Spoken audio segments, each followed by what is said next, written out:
Today's exchange between Congressman Adam Schiff and Pam Bondi wasn't just another heated oversight discussion. What Schiff laid out wasn't partisan theater. It was a factual checklist of unanswered, avoided, or deflected questions, many involving potential ethics violations, political interference, and conflicts of interest that go straight to the heart of public trust.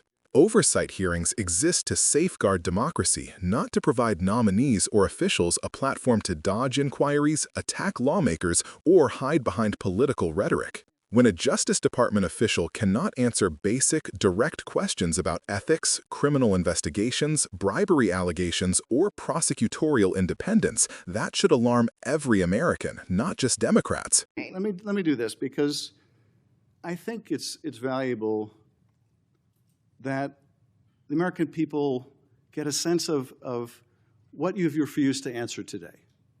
So these are just some of the questions you refused to answer, or have answered with personal attacks on members of this committee.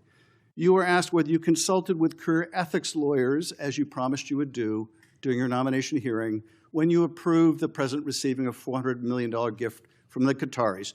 You refused to answer that question. You were asked who or what role you may have played, or who played the role in asking that Trump's name be flagged in any of the Epstein documents gathered by the FBI. You refused to answer that question. You were asked whether Holman kept the $50,000 bribe money. You refused to answer that question. You were asked whether Holman paid taxes on the $50,000 bribe money. You refused to answer that question. You were asked, did career prosecutors find insufficient evidence to charge James Comey? You refused to answer that question. You were asked, how are military strikes on these boats in the Caribbean legal? And you refused to even answer that question. You were asked, law degree, excuse me. You were asked, did you discuss indicting James Comey with the president? You refused to answer that question. You were asked, did you approve the firing of antitrust lawyers who disagreed with the Hewlett-Packard merger? You refused to answer that question. You were asked whether you support a restoration fund for violent insurrections to attack the Capitol on January 6th. You refused to answer that question.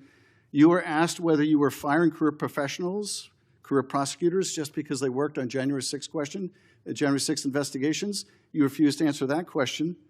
You were asked by my California colleague whether you believe government officials, like immigration officials, have to abide by court orders.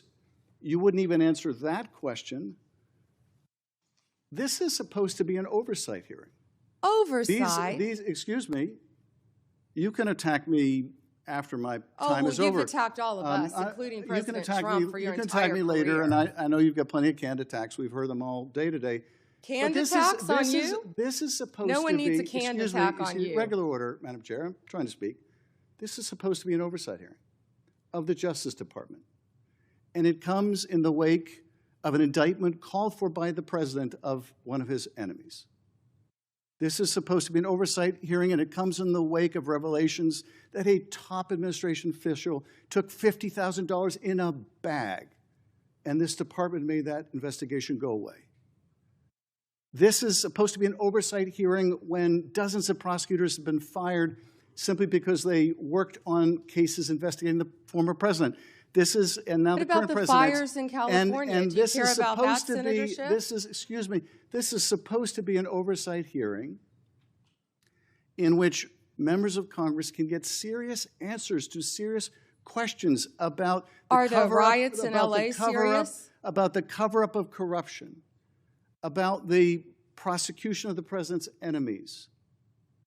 And I think you owe the president an apology. When will it be your entire career, that the members of this committee on a bipartisan basis demand answers to those questions and refuse to accept— Clearly you're a failed lawyer because you don't understand when someone can and cannot answer a question. Refuse to accept personal slander as an answer to those questions. Personal slander? With Will that, you apologize Madam Chair, to Donald Trump? Schiff highlighted something critically important. When public officials refuse transparency, it's normally because transparency would reveal misconduct, incompetence, or abuse of power. These were not trick questions, ideological traps, or hypothetical legal puzzles. They were fundamental matters regarding bribery, foreign financial influence, misuse of prosecutorial authority, interference with public corruption cases, and potential shielding of President Trump's personal, political, or financial interests. The refusal to answer whether ethics lawyers were consulted before approving a $400 million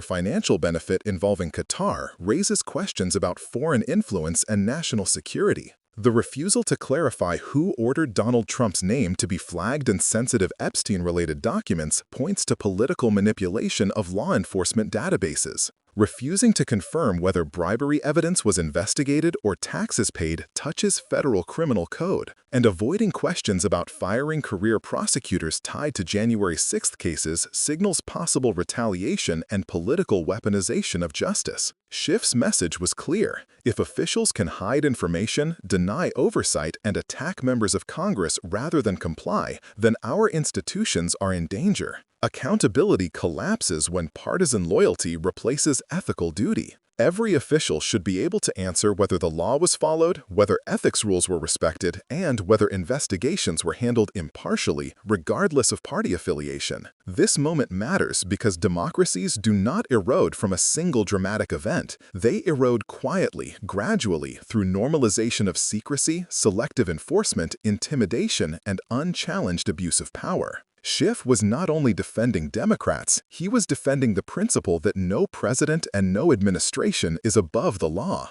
If we reach a point where questions cannot be asked, answers are optional, and consequences are determined by political value rather than legal standards, we no longer have a Justice Department, we have a loyalty enforcement arm. The real question Schiff left for the country is this: when will lawmakers, on both sides, decide that truth and accountability are more important than party survival? If we still believe in democratic checks and balances, it starts with demanding answers, not accepting silence. Stay informed, stay alert, and stay vocal. Democracy requires active participation. If you value accountability and transparency, like, comment, and share, because silence is the biggest threat and awareness is the first defense.